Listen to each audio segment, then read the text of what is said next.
Grandma, afraid of alerting the villagers, took a jug of liquor into the east room, and soon everything fell silent. Then she dragged out a disobedient pig spirit, her strength suddenly terrifyingly great. With one hand she hoisted it up the tree. I trembled and asked what she was going to do.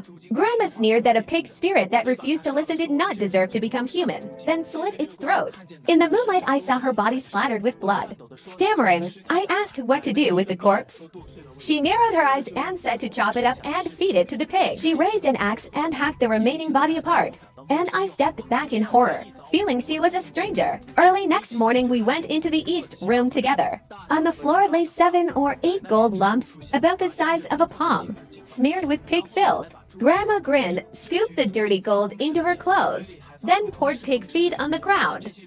The pig spirits rushed over, fighting crazily for the feed, snorting, while their hands twisted into cloven hoofs. The stench was suffocating. I covered my nose and said to open a window or they might sicken and die. Grandma just said no need, I should stay home. She would go to town to buy some sows, and before I could answer she drove the donkey cart away. By night she returned with several fat sows tied on the cart. She drove the sows into the east room. The pig spirits went wild, snorting with excitement, eyes full of desire. Grandma locked the door and said proudly that soon we would have piglets to sell. That night I heard terrible squeals from the east room, like pigs fighting and tearing each other apart. I shook Grandma awake, but she only muttered that it was fine and told me to sleep. The screams faded after a while. At dawn she went with a bucket to clean the pen.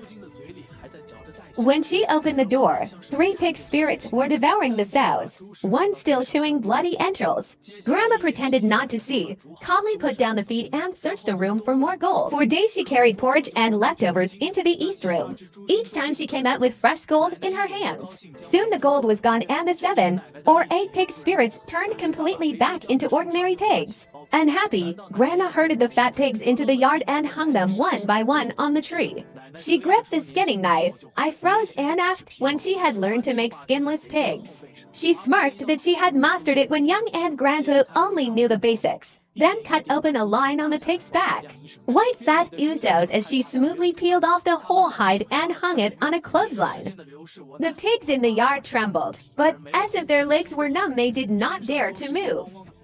Time passed, Grandma skinned 20 pigs, and all the skinless pigs still hung there breathing, bodies slick with fat. Staring at her blood-stained figure, I asked with a shaking voice what would happen to these skinless pigs. She calmly said that by noon someone would come for them and went to the kitchen to cook. Sure enough, near midday a truck stopped at our gate, loaded with crates. 2 men got out. The tall one cursed how remote this place was. The short, skinny one, whom I knew as Kui Shan, quickly soothed him and said the pigs were all in the pen. Kui Shan greeted Grandma cheerfully, but when Dashan glanced into the yard his face went white. He stammered, asking what kind of pigs these were and where their skins had gone. Kui Shan clutched his arm, saying these were skinless pigs he had mentioned, their meat worth a fortune. Dashan snapped that he was being tricked, that pigs could not live without skin. But Kui Shan pressed closer. He said they had survived 2 days already and that the meat smelled incredible, urging him to taste it first. Grandma chimed in, promising one bite would hook him. When she spoke, a sly glint flashed in her eyes and Dashan hesitated, then followed them into the yard. Soon Grandma brought a tray of sliced skinless pork, the pale fat piled high. Dashan frowned that it was raw, but Kui Shan ignored him, popped a piece into his mouth and shut his eyes in bliss. He said true skinless pork had to be eaten raw. Dashan finally picked up a chunk and chewed. His eyes bulged in surprise at the taste, and he immediately cut himself an even larger piece. Kui Shan smiled triumphantly and urged him to eat as much as he wanted. After a while Grandma brought a basin of lean meat, saying lightly that he should try that too. She and Kui Shan exchanged a knowing glance while Dashan stuffed meat into his mouth, snorting like a pig. Soon both plates were empty. He licked his fingers and asked if there was more skinless pork. My grandparents laughed, saying there was plenty, and carried out 2 wooden tubs packed with fat. Dashan practically crawled to the tubs, plunged his head inside and devoured the meat like an animal. Kui Shan watched with a smug smile and asked why Grandma did not return to the mountain. She shot him a look and said lightning struck on the mountain. If you could not dodge it, you died, so the village was safer. Kui Shan grinned strangely, the corners of his mouth splitting as if his face might tear open. He warned her not to slip up. Grandma curled her lip and said the villagers would not live long enough to remember anything. By then Dashan had emptied both tubs and raised his head, asking for more skinless pig. Grandma laughed loudly, carried another basin of meat into the pig pen, and Dashan rushed in to eat like a pig in slop.